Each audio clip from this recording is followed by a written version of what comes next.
হ্যাঁ, আজকে আমি তোমাদেরকে কানেক্টরস বা হচ্ছে লিঙ্কিং ওয়ার্ডস পড়াবো। তো কানেক্টরস এবং হচ্ছে লিঙ্কিং ওয়ার্ডস নবম দশম শ্রেণী বা একাদশ দ্বাদশ শ্রেণী দুইটা ক্লাসে রয়েছে।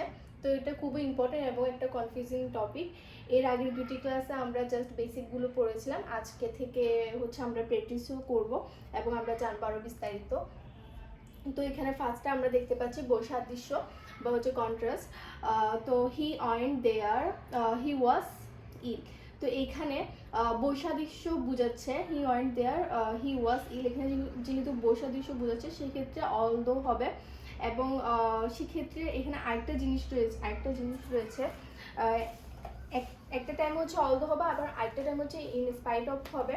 সেক্ষেত্রে ইন স্পাইট অফ হবে যখন হচ্ছে মানে শুধু হচ্ছে নাউন থাকবে এবং যেমন ইলনেস রয়েছে, এক্ষেত্রে কোনো সাবজেক্ট এবং হচ্ছে ভার্ব নেই। কিন্তু যে ক্ষেত্রে সাবজেক্ট এবং ভার্ব দুটি হচ্ছে ঠিক থাকবে সেক্ষেত্রে হচ্ছে অলদো হবে।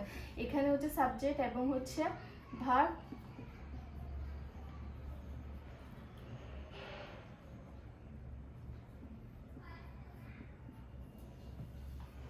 সাবজেক্ট এবং ভার্ব দুটি ঠিক রয়েছে সেক্ষেত্রে অলদো হবে। এরপর হচ্ছে হাউএভার অর্থ হচ্ছে যাই হোক, I was thirsty, however I decided to wait. তো এখানে যাই হোক মানে হাউএভার বসানো হয়েছে। তারপর I should not stay, rather I should go. এখানে রেদার বসানো হয়েছে বরং অর্থে, মানে আই শুড নট স্টে আমি থাকতে পারবো না, বরং হচ্ছে আমি চলে যাব। তো এই ক্ষেত্রে ফার্স্টে সেন্টেন্সটা পড়ে বাংলা মিনিংটা বুঝে এরপর আমাদের স্টকে যে ওয়ার্ডগুলো থাকবে কানেক্টরস বা লিঙ্কিং ওয়ার্ডের মধ্যে সেই অনুযায়ী আমাদেরকে বসাতে হবে।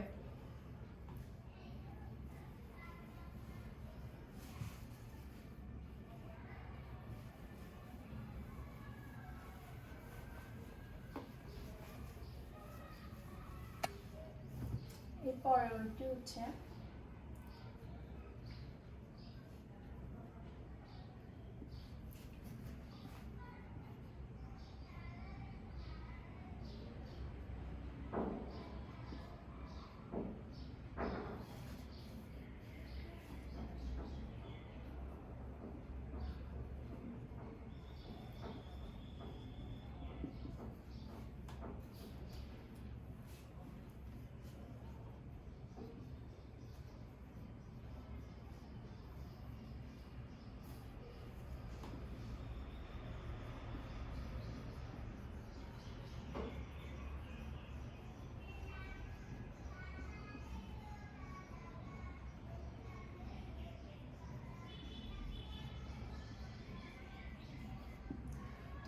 ওয়ার্ড হচ্ছে যেখানে whereas, he is very lazy, his but এখানে একটা যে সেন্টেন্স দেওয়া রয়েছে his brother is hard working.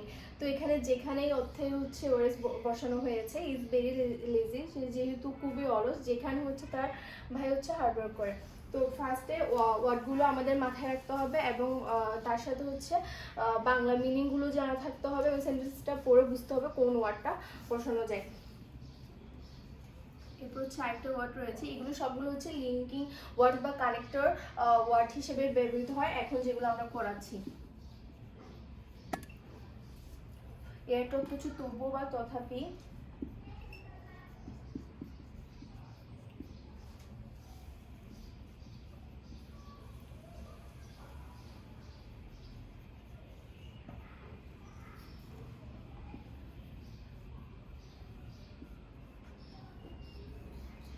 He could not study yet, তবুও he could not study yet, he passed the exam।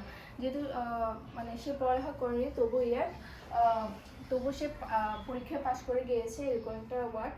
Yet অর্থ হচ্ছে তবু বা তথাপি, he could not study yet, he passed the exam।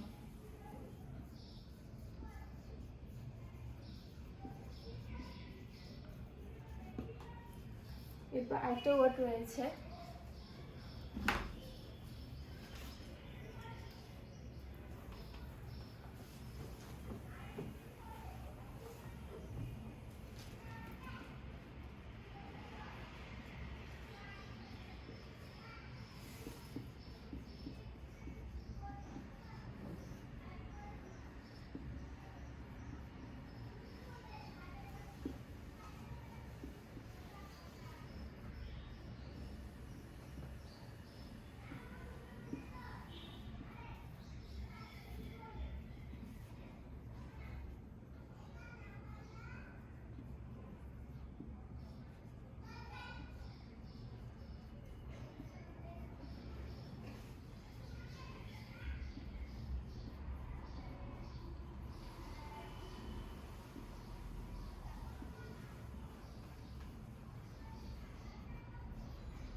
Instead অর্থ হচ্ছে পরিবর্তে, তো he didn't study, instead he West his time in Facebooking.